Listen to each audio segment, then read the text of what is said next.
Hey guys, welcome back to Clownfish TV. This is Neon. I am here with Geeky Sparkles. Hello. And we're going to talk about Lord of the Rings of Power Season 2. It's coming out. It's getting reviewed. I don't think the reviews are looking too good, though. No. But Rotten Tomatoes says it has an 85%. But some of It's these... funny, it says that, but when you read the reviews, it's like, how does this have an 85%? Yeah, I'm looking at the major reviews, right? There are a lot of positive reviews from smaller outlets, but most of the major reviews are not good. So let's talk about this. Look, I'm gonna right up front. You're not gonna see a lot of Lord of the Rings videos on this channel because I don't give a crap about this show. I have no interest in this show. I've seen clips. I saw the trailer. I'm like, I don't even want to taint my feelings toward the original Peter Jackson films. I don't want to watch it. I don't care. It's not Tolkien. It's bad fan fiction. If you like it, fantastic. Good for you. Yay. But yeah, I think it's going to be more of the same. I don't think it's going to perform that well. I think most people checked out in the first season and they're not coming back, but I think they're contractually obligated or they were too far along into season 2 to pull the brakes on, put the brakes on. So let's talk about this. Before we get into it any further, please subscribe for more pop culture news, views, and rants. Guys, get woohoo if you do. Woohoo. Just to go back like a year, it came out that Lord of the Rings, the Power of the Rings, the billion dollar investment from Amazon Studios, right? That a very small percentage of people who started watching it actually finished it. Only 37% of the people who watched it actually watched the whole thing. Wow. It's not good. No. It's like acolyte levels of, yeah, nobody cares. That being said, there was a season 2 already in development. They're claiming it's going to go 5 seasons. They're going to do 5 seasons of this? Why would you? 5 seasons of this. Why would you? It was failed. It failed. I don't think this is going to do any better. I don't understand why you would put more money. I think this is gonna determine whether or not they actually do more. I mean, I don't know where they're at in development, but like, again, this is the show that they actually had a Tolkien scholar and then they fired the Tolkien scholar and they just started making shit up. But the early reviews are not great. It's coming from Variety. We have The Rings of Power makes Lord of the Rings a boring slog and a lifeless season 2. TV review. That's not a good sign. We have USA Today. Lord of the Rings series, The Rings of Power is beautiful but empty in season 2. We got The Independent, The Rings of Power season 2 review like a mirthless roller coaster ride, rarely fraught with any tension.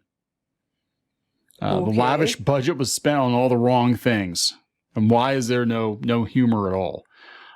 This is coming from Games Radar, which is covering it for some reason. The Lord of the Rings of Power Season 2 review, a bleak, oppressive ode to Middle Earth anchored by one of the year's best performances. So there's that, right? But yeah, we're looking at the positive reviews and they're not putting number, or they have a couple with numbers. A lot of times they aren't putting them 3 out of 5. Yeah, some of them aren't sounding great. This is NPR. Lord of the Rings of Power may not be everything we hoped it would be, but for now, it's enough. Wow.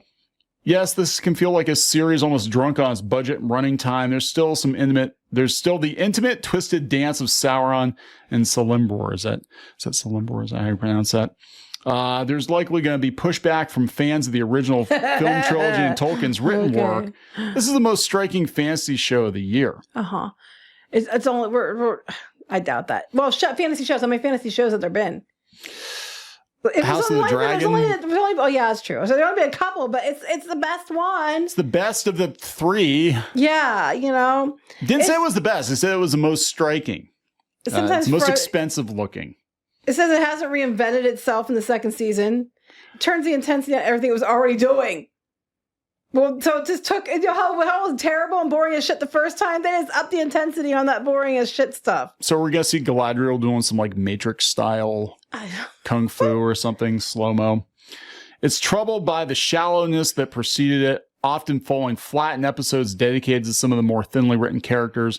It's a welcome step up. Wait, but it's a welcome step up, but it's shallow. It's not the worst thing ever. Flat. They said it's fantasy at the highest level, It goes on and on. It's just like a lot of them are like, they start out like sound like it's going to be fresh and great, and then it's like, it's not that great, but it's still great. It's still better than something else. Yeah, but most of the outlets you would think would like it, like the Wrap and Variety and stuff. They're like, yeah, it kind of sucks, right? Yeah, the Variety was like, it's rotten. Yeah, Variety said it was rotten. So did the Wrap said it's rotten. The Independent said it was rotten. Hollywood Reporter rotten. Falls prey to one of the most common afflictions of its kind. It starts to feel like a story shaped backwards from events we already know will need to transpire, rather than one driven forward by the motives and choices of its character. Well, it's a prequel. What are you supposed to do, right? It's a worthy backstory compliment to Peter Jackson's movies. Except all the diverse people are dead and Dudley disappeared for no damn good reason. Yeah. But, you know. Well, here's the thing. It is, but it isn't, right? So they were trying to market it like it was a prequel to the Jackson films, but technically, legally speaking, I guess it can't be. But they're going to do an actual prequel to another prequel to the Jackson well, this films. person apparently doesn't the Gollum movie or whatever it is. It's just like, I don't know, guys. So 5 seasons of this. 3 more after this. And how much money is that? I mean, you didn't lose enough last time. I don't know. I'm trying to figure the budget out. Like, apparently they, it was $1 billion for the rights or something, or I don't know. Yeah, but then you get to use that, that can be broken down per, movie or show or whatever. Like, if you paid that much for the rights, but you did 10 different things with it, you just break it up per that. So you don't know yet how much that's going to spread out. But like, it seems like an awful lot of a waste of money. Yeah, well, that's what they said in Variety. They said, but I can't think of in this or any characters I particularly care about or any emotions I felt as they traverse Middle Earth. It's par for the course with this Amazon drama, the $1 billion+ much ballyhooed prequel to Lord of the Rings. 2 years ago, the first season was initially met with polite praise by critics who rightly lauded the show's visual world building, while noting the actual story was not its sequel. With audiences... Wait, I thought they called those people, all Nazis, kinds of names. Nazis. Yeah. With audiences, however, the Rings of Power landed with a thud that would echo throughout the dwarf settlement of Khazad-dûm. According to The Hollywood Reporter, just 37% of domestic viewers who began the 8-episode series watched it. So, yeah, I don't know how it's going to do. I'm going to be honest. I think, if you didn't watch all of the first season, are you going to watch the second season? Probably not. This is kind of like comic books, right? You get one chance to make a first impression, and a lot of times people will check out the first issue. Historically, I think issue 2 and 3 of a comic book is always harder to find than the first issue, and then it starts to pick up readership again, because a lot of people dip out after the first book. And it's kind of the same way. If they're not finishing the first season, they're not coming back. I'm just telling you. Yeah, I don't know why they spent more money on this. It bombed so terribly. And their answer was, let's do it again. It's like, we were all seeing these Hollywood studios do heel turns and try to, change the way they're going. And that is not what they're doing here. They're doubling down on stupidity. I mean, I'm hoping if this one does bad too, they'll be like, okay, let's stop. But yeah. It might be the end of it, because they said, season 2 offers no reason to believe this trend of viewership is going to be reversed. As for the season's creative quality, the grace period has run out. If they don't bring the views in this season, I think season 2 is already too far into production. They probably figured it with a budget or whatever. If they don't bring the views, I think it's probably going to be over. I think Amazon at this point probably just cut their losses. They laid a bunch of people off at Amazon Studios, and I think it's because of this. Like, you bonehead spent $1 billion on a show that nobody's watching. Well, did you read this last part? With a shape-shifting sword unmasked, blah, blah, blah. It finally has the faintest hint of narrative momentum, but the second installment of the show, as gorgeous yet flat as a kitchen backsplash, oh my God, has the same problems that the first, minus much confidence these issues will ever go away. Oh my God. It exists to exist. There was no story to tell. They basically just took some of the appendices, Tolkien's appendices, as I understand it, and they just kind of cobbled something together just to be like, hey, Lord of the Rings IP, watch it. Because IP, you love that IP, right?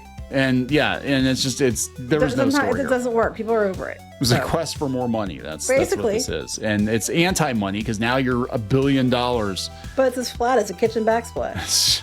So anyway, which you can buy on Amazon. Are they going to have a little pop-up for that as you're watching it? Are we going to wrap this up? Yes. Yeah, I don't give a shit about this show. Nobody gives a shit about this show.